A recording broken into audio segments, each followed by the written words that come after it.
ଆଲୋ ସାଲେରେ ଆସିଥିବାରୁ ଦିଦି ଆଉ ମୋର ଭାଇ ସିଧା ଆସି ପହଞ୍ଚିଗଲୁ ବସ୍ଷ୍ଟାଣ୍ଡରେ। କାହିଁ ଜାଣିଛନ୍ତି?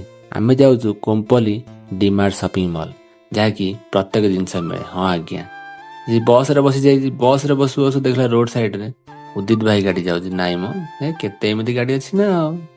ଚାଲ ଆସିକି ମୁଁ ପହଞ୍ଚିଗଲି ଡିମାର୍ଟ ସାମ୍ନାରେ, ଯାହାକି ଏବେ ଯିମି ସପିଂ ମଲ୍ ଭିତରକୁ। ମୋର ଓଡ଼ିଆ ଭାଇ ଭଉଣୀ ମାନେ ଯଦି ହାଇଦ୍ରାବାଦ ରହୁଛ ନା, କୋମ୍ପଲି ଏବଂ ଏ ପାଖ ଆଖରେ, ତା ନିଶ୍ଚୟ ଆସନ୍ତୁ ଡିମାର୍ଟ ସପିଂ ମଲ୍, ଯାହାକି ପ୍ରତ୍ୟେକ ଜିନିଷ ଆପଣଙ୍କୁ ଶସ୍ତାରେ ହିଁ ମିଳିବ।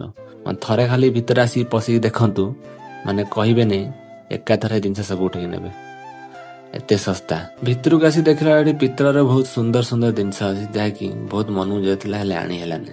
ଭାଇ ଆଜି ବିଶ୍ୱାସ କରିବନି କେତେ ଭିଡ଼, ତଥାପି ମୁଁ ଆସିଛି ସପିଂ କରିବା ପାଇଁ। କାହିଁକି ଜାଣିଛ?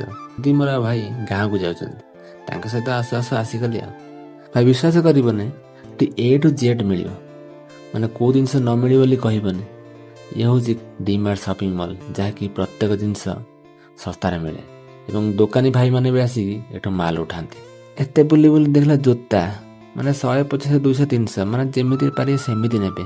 ମାନେ ଏତେ ମାନେ ଥରକର ଚଏସ୍ ହେଇଯାଉଛି। ଆଜ୍ଞା ସତ କଥା, ପ୍ରଥମ ଥର ପାଇଁ ଦେଖିନି ହାଇଦ୍ରାବାଦରେ ଡିମାର୍ଟ ସପିଂ ମଲ୍, ଯାହାକି ବହୁତ ଖୁସି ଲାଗିଲା ଏବଂ ସପିଂ କରିବା ପାଇଁ ବହୁତ ଏନ୍ଜୟ ମସ୍ତ ଲାଗିଲା। ଆପଣମାନେ ଯଦି ଆଖପାଖ ରହୁଛନ୍ତି ତ ନିଶ୍ଚୟ ଆସନ୍ତୁ, ମୁଁ ଆପଣଙ୍କ ଅପେକ୍ଷାରେ ରହିନି। ଜୟ ଜଗନ୍ନାଥ।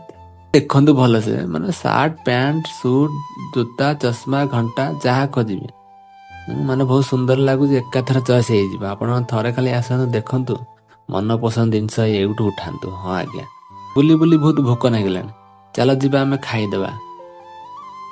ଏଠି ଆସି ଖାଇଲା ବେଳେ ଭାଇ ଚିକେନ ଚିଲି ଚିକେନ ଯାହା ଖାଇବେ ତାହା ମିଳିବ।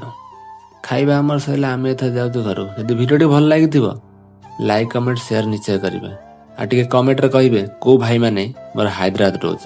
ଜୟ ଜଗନ୍ନାଥ, ମୁଁ ରହୁଛି।